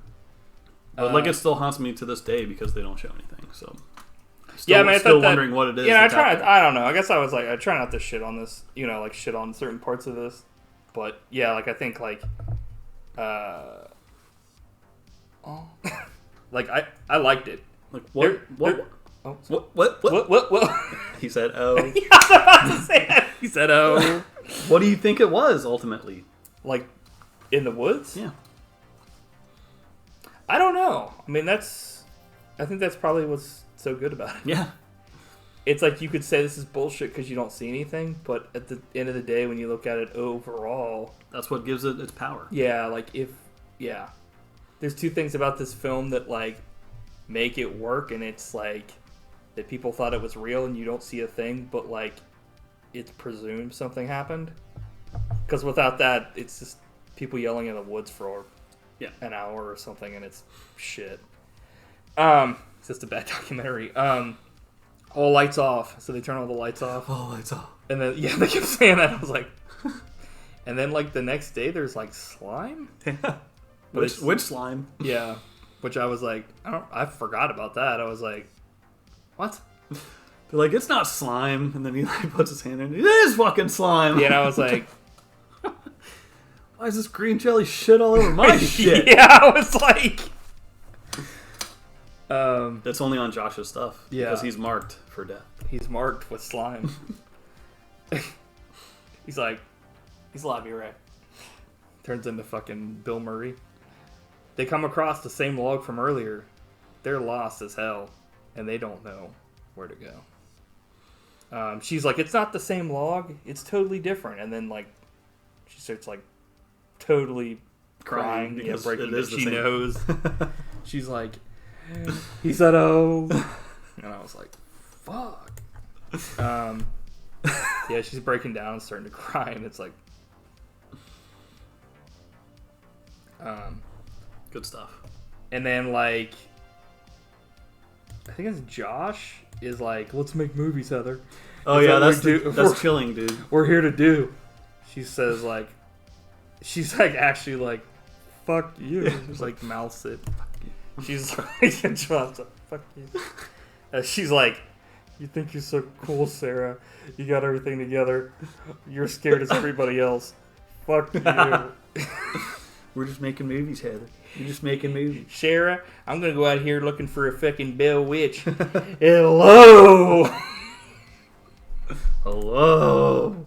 He's like, hello. Hello. Hello. It's like, what the fuck? We always bring that up. It's like at the beginning of Day of the Dead, and we talked about it on that episode. But like that picture of you and him, or I think it's like either you and him or you and him, where it's like, it's like, what is going on with this handshake? Like, that was him and Ben like this, and then me and him were like, yes, like, hands. It's like me and you. I've never seen a double thumbs up. It's like touching. I'm like, what? It made for a memorable as fuck picture though, because most people in photo like photos, they'll either be like this, or they'll be like pointing at the other person. So I guess that was kind of like a fist bump, thumbs up, which I've never seen before. We got to start that. Be like, yeah, we're just like thumbs up. I got these cheeseburgers, man. It was like start talking about like cheeseburgers in the back of his pocket, and it reminded me of that part. I got a cheeseburger in my back pocket. I got these cheeseburgers, man. Let's suck your dick. I want my mom's mashed potatoes and a piece of ass, and I'm like, what the hell? Didn't see that coming. Yeah, I was like, Josh is now gone. Why'd I put Josh is now gone and missing? Okay. He's gone. Good thing he's not missing. Well, I guess you could be gone from the area, but you would know who the person is. Yeah, true. So I fucking made it spell to myself for no reason. Perfect note. He's gone and missing. Perfect note. No errors. I don't know how the fuck I'm gonna hike with the fucking camera. I was like, damn. Yeah. And they hear a freaking noise, and they're like, what the hell is that? I was just like, I don't know if I heard anything. Oh, really? Yeah. But they might have. What was it, Josh? No, this was before that. Okay. But it was like, they were like, we heard a noise. What the hell is that? And I was like, They heard So, it's night, and somebody be moaning in the woods in this 15-mile wide doomstone! There's definitely some moaning going on. Yeah, there was like... It's pretty disturbing stuff, dude. Yeah, to me it's like, if you hear cracking, it's like, okay, that could be like a deer or something. But like, once you hear something that can't be made by an animal, that's when I... Because it's not like, to me, like, monsters are scary, and if, you know, you see one in a movie and it chases after somebody, that can be just as scary. But, like, especially in the woods, because you're, like, out in the middle of nowhere. But if, like, there was, like, a growl by, like, a bear, you'd just be like, oh, shit, there's a bear out here. Right. But it's something I know. But if it's, like... I mean, I guess that's a bad example. I'm like, I fucking know it! The bear's like, yo! I know. But if it's, like, a human, and they're, you know, they don't announce their presence, they're not like, hey, I need help, or something like that, or, hey, is anybody out here? Like, they saw your tent, your light on, and you just hear, like, laughing. Yeah. Or, like, I don't know. Yeah. Something. It'd be like, what? That's a human. This is one of my favorite shots in the movie because it's so real. Like, they talk about how cold it is, and, like, they're shivering, because they're actually shivering, like, holding the camera, and, like, she's screaming, Josh! And you see, like, the breath, like, go into the night air. And it's like, man, that's scary. Man. But also, like, there's a difference between movie screams and, like, real screams. Which, like, I hate to say, but I've seen, like, you know, a video of, like, a school shooting or something, or, you know, something like that, and there's people screaming for real. And that's what Heather's doing in this movie. Like, when she's screaming, Josh! Like, that's not... Because they're about to be a school shooting in this film. Well, that's the power of the Blair Witch. She has this Uzi. She's like, trench coat mafia. I just think their panic in this movie is so real to me. Yeah, there are certain parts that definitely look real. There are certain parts that I'm on the fence about, but for the most part, it's not like acting where I'm like, it's fucking bullshit. Yeah. Let's see. Tell me where you are, Josh. Where's the trigger? I was like, where's the passcodes? Yeah. Give me the goddamn passcode. Bundle of sticks in front of the tent when they wake up. And then, like, Mike is, like, rocking back and forth. He's like, you believe me now, man? He didn't actually say that, but it's, like, fucking ridiculous. I was like, what the fuck? Inside the bundle of sticks is, like, a bunch of blood, and, like, it's a tooth. And it's like, okay, what the fuck is going on here? Yeah. The Blair Witch is not messing around at this point. Yeah. Blair Witch, DDS. Heather is, like, crying and breathing a lot and says, shit. And I'm just like, shut up. There's a shout out to Cal Ripken here in this movie where he's just like, Cal Ripken, #1, USA, patooey. I'm like, what? No, he doesn't actually say that. But he does say, like, Cal Ripken, something about, like, Cal Ripken's going to be, like, the best going to break the record again for or something. most games played. Yeah. And I was like, Cal Ripken. That's a name I haven't heard in a long time. Yeah. Did he beat his wife like Daryl Strawberry? You be the judge.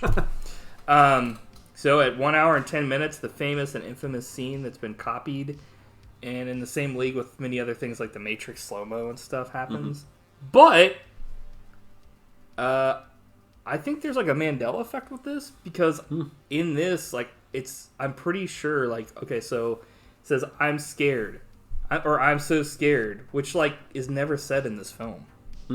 Yeah. Like, I think the confusion comes from a year later, they released Scary Movie, and in that film, they actually say that, and it's like a complete copy of that scene, where they're like, and it's played like, actually, it's not played for humor, it's like, actually, like, that part is like, you know, but it's like, I am so scared right now, and that part is like complete rip-off of what, like, this is like verbatim like what she says, and I was kind of shocked because she never says, I am so scared. Mm-hmm. She's like, I want to apologize to Mike's mom and Josh's mom and my mom, and I'm sorry to everyone.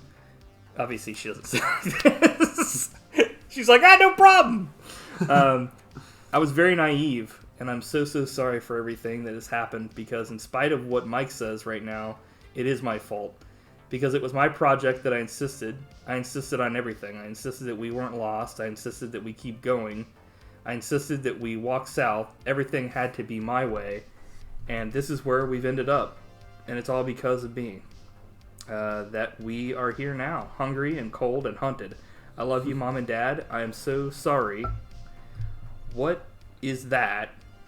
I'm scared to close my eyes. I'm scared to open them. I'm going to die out here. So she like never says like I'm scared. I'm so scared. I'm so scared.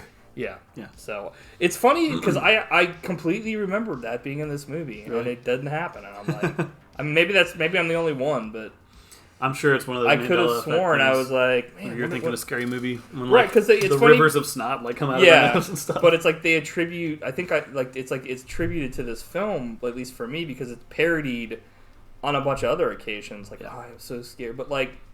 It must have been everybody saw Scary Movie as well a year later and was like, oh, they, it happened. Yeah, it's just like Blair Luke, Witch. I Am Your Father, and right. Play It Again, Sam, and all that. Which weird because, like, yeah, it's like if you would put a gun to somebody's head, they would have said, oh, yeah, Luke, I Am Your Father. That's a real fucking line, but he says, Luke, what is he fucking doing?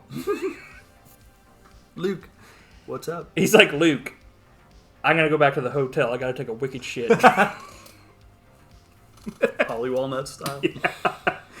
He's like, Tony's like, what the fuck? Anyway, go ahead, sir. No, it's an iconic scene. Keep breathing. You're like, I'm about to gasp like Heather. Yeah, it's pretty. It's like one of those scenes that like, I mean, it's on the fucking poster. And, like, the DVD of the fucking movie, I'm pretty sure, the Blu-ray. Yeah. Yeah. Even though this looks way better than it does in the fucking... I'm like, look! You see this Hello! Than it does in the fucking high movie. def. Is there commentary on this? Director and producer commentary. Yeah. But not actor. Because they died at the end. Didn't you watch the end of the movie? Oh! Turn into fucking... Hacksaw Jim Duggan. Yeah. Thank you. Hacksaw Jim Duggan, a man that somehow has a bone in his stomach. What? Have you ever seen him now? He's got like this weird like bone in his stomach. Anyway, he's like, yeah. He's like, that's why he's always screaming. He's like, help! We got a hacksaw to try to hack a bone off of his stomach. Help! So we're now a part of the movie where they have finally come upon the random house in the woods. Mm-hmm. Unless you have anything else to say before that. So they're exploring the house, and they go upstairs thinking that like they hear Josh. And it's like kind of like the inside of the house is like. It's not like if a house was like there was no furniture in it. There's like. It's the most run-down shanty. Yeah. It's like if you had a fireplace and like I had just taken a fucking hammer to parts of it, like it was kind of caved in. There's also like stuff written places, and it's like okay, some of this might be graffiti, but then there's other places where it's like handprints. Bloody handprints. Yeah, when they start going upstairs to the, I guess it would be second floor. You kind of see some of them, and they're looking around there, and then they go to the attic. And that's when you start to see even more of them, and you're like, eh. But, like, they go upstairs, and they're like, oh, he's totally upstairs. But, like, when you hear the voice, they're like, oh, he's downstairs. And I'm like, how the fuck would you ever confuse the two? But... Unless it was witch magic. Bitch witch. Witch bitch. But as they explore the house, they go upstairs thinking they hear Josh, but it's actually, they hear the voice downstairs. So Mike, like, races downstairs with Heather in hot pursuit, screaming all the way. She's like... Okay, she doesn't sneeze. Excuse me. You alright? Yeah, I didn't take a drink of water. I got Blair witched. So she like is like pretty much he's like running downstairs, and it's like you see his like camera first, and you can hear her like behind him, like significantly behind him, like Mike, like screaming because like he's just leaving her in the dust pretty much because they're trying to find this guy, but like she's like at least want to stick together with someone she knows is still around, and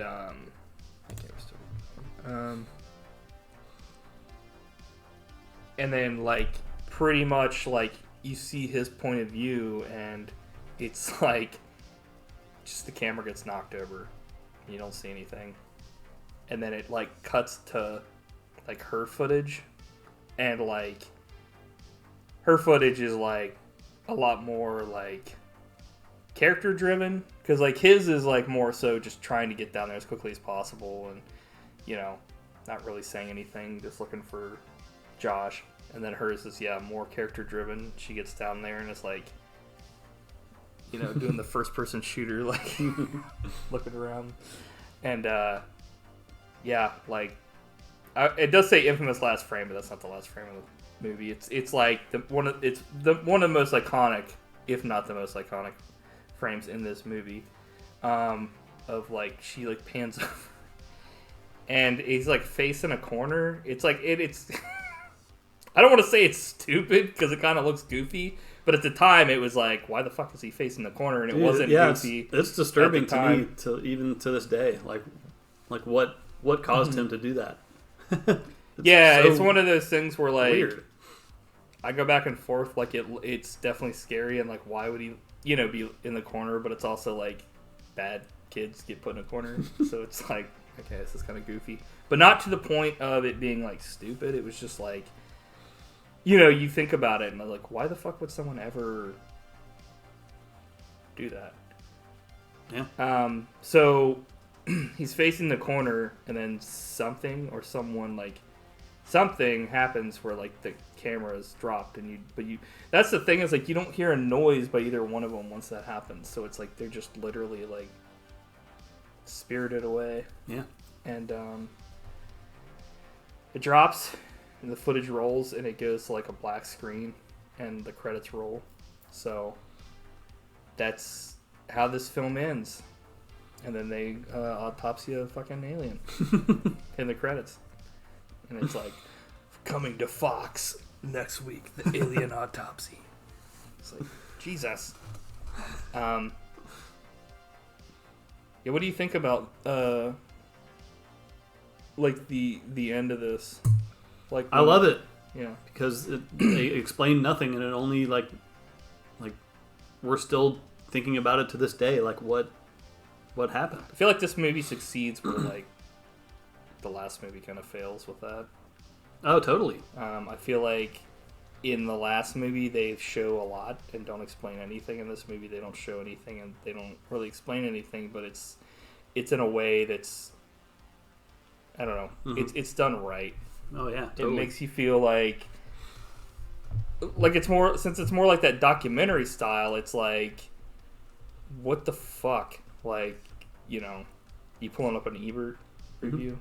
Do you have one for the last one? He didn't. He didn't watch it. Mm-mm. What the fuck? He's against witch bitches. Okay. Before we go, I guess, more into this, go ahead and talk about. Well, in my opinion, Roger got this one right because he said he hated it. Like, wait, what? He raved about it. He gave it 4 stars. It's like, I think everyone should read this review because it's one of the best reviews that he's written. But he pretty much raved about everything. Why don't you read the whole thing right now, Matt? The movie is like a celebration of rock bottom production values, of how it doesn't take bells and whistles to scare us. I agree. But yeah, I mean, he raved. Does he have any, like, what's his parting words for it? Or does he have anything? You're like, no, it just ends, and he doesn't. At a time when digital techniques can show us almost anything, the Blair Witch Project is a reminder what really scares us is the stuff we can't see. The noise in the dark is almost always scarier than what makes the noise in the dark. Any kid can tell you that. Not that he believes it at the time. What? I don't think he believes it at the time. Once again, he's like 99% of the way there. Yeah. That's so weird. Not that he believes it at the time. I'm like, it's like a super self-aware kid. Yeah, I agree. There are a lot of things. It's funny because he also one more thing he called out the thing I enjoy a lot. Just by shooting in a chill season, by dampening the color palette, the movie makes the woods look unfriendly and desolate. Nature is seen as a hiding place for dread secrets. Great review. Dread secrets.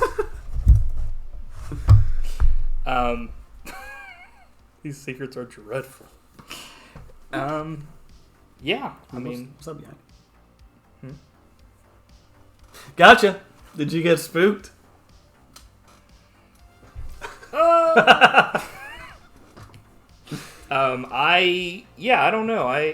I don't really have anything bad to say about the film other than, earlier when, like I said, some of the acting, but it's also, I feel like as it goes on, it gets maybe a little better, possibly, but it's probably because it's more real, like the reactions. I'm trying to think, like out of the two, let's see if I can grab both these here. Yeah, definitely out of the two of these, like, this is definitely like a classic. I don't know, the Lords of Salem, I don't hate this film at all. I think it maybe comes off like when we talk shit about certain things in a movie, like, like I completely fucking hate it, but it's I don't hate it. It's just it's not my favorite movie. It's not exactly one I think I'd ever watch again. But then again, I could be wrong. I could watch it again later. Blair Witch Project. You're gonna want to see that Sasquatch again someday.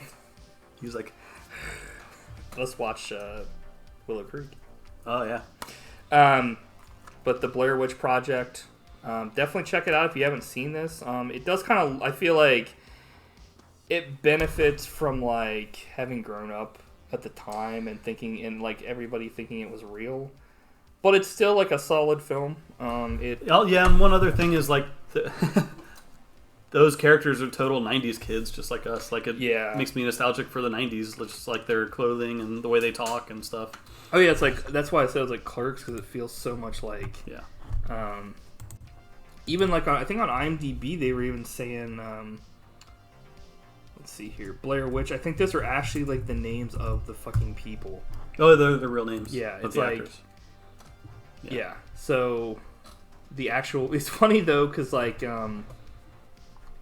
what is it? One of them, it's like Michael C. Williams as Mike Williams. I'm like, what?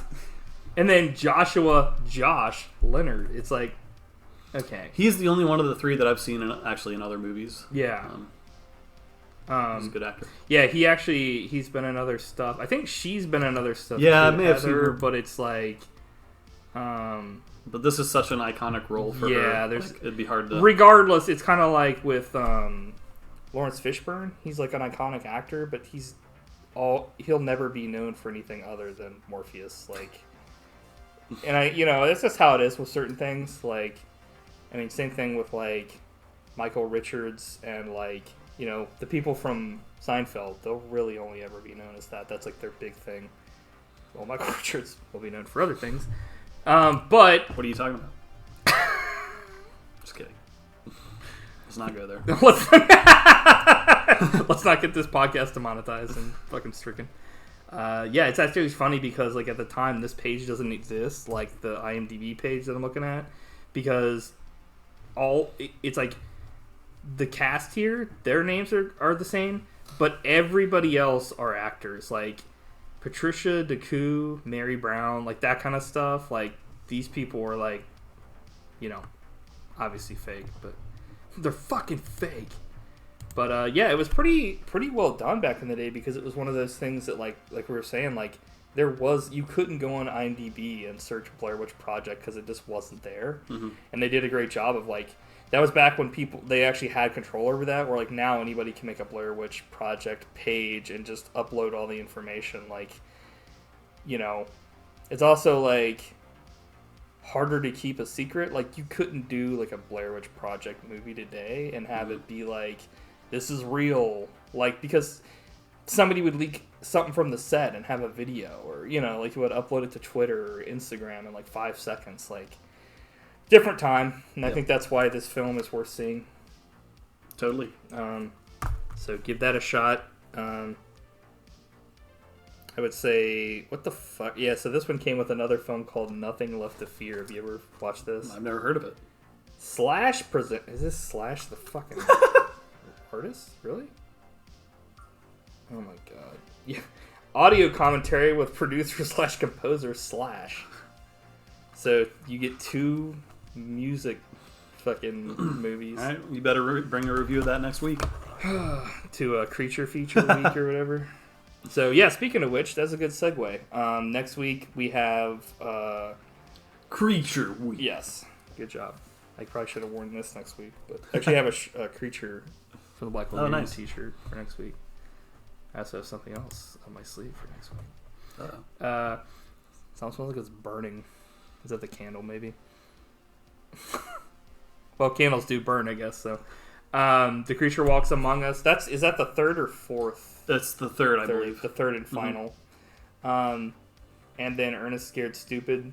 This is kind of our one week where it's not super serious. Like, I mean, you know, we'll still joke around on the other weeks, but like, obviously, that's the best thing about horror movies is there's all different kinds. Yeah, I don't know if I would classify Ernest Scared Stupid or The Creature Walks Among Us as truly horrific, but I would probably be scared of Ernest Scared Stupid if I was a little kid. Yeah, I mean there are horrible things in the movie, like scary things, like the troll is like really scary looking. But yeah, so The Creature Walks Among Us. So if we're not doing The Creature from the Black Lagoon, we're doing the least successful version of it. And probably one of the most... Dude, he's wearing a freaking coat on the cover. Like, come on. One of the most popular Ernest movies. Yeah. Which we'll have an Ernest retrospective on that podcast, too. So... Know what I mean? Know what I mean? Know what I mean? Big fans of Ernest, or at least, I don't know, I was. I love Ernest. Yeah. So, rest in peace, Jim Varney. Yep. We'll have a tribute to Jim Varney, too. So... Hey. Do you have anything else to say before we end this for the week? Nope, it was fun. Yeah. Can't wait to do it again. Thanks for joining us, everybody. We're the two movies. It makes it longer, but it makes it stronger. Yeah, and we both nominated. I think this is really the only week though when like I definitely picked both. Yeah. But it was one of those things where this is actually what started the whole thing. Was I was like, come up with ideas of what we want to do each week. So I want to do a theme thing, and you were like, I was like, you were like, well, let's do Blair Witch, and I was like, okay, that'll be like we'll do Witch Week, and then without noticing, you were like Lords of Salem, and I was like, okay, and then I was like, wait a minute, but I'm glad that I watched it because I'd never seen it before. So I mean, if anything, we would have watched this, and then like I would have had to find a witch movie that, you know, I don't know. I don't really watch witch movies, so I guess I watched 2 this week. Yeah. So thanks for joining us, guys. As always, the Buddy Boys shall return. Yeah, next week in Thunderball with Creature Week. Yeah. So yeah. Bye.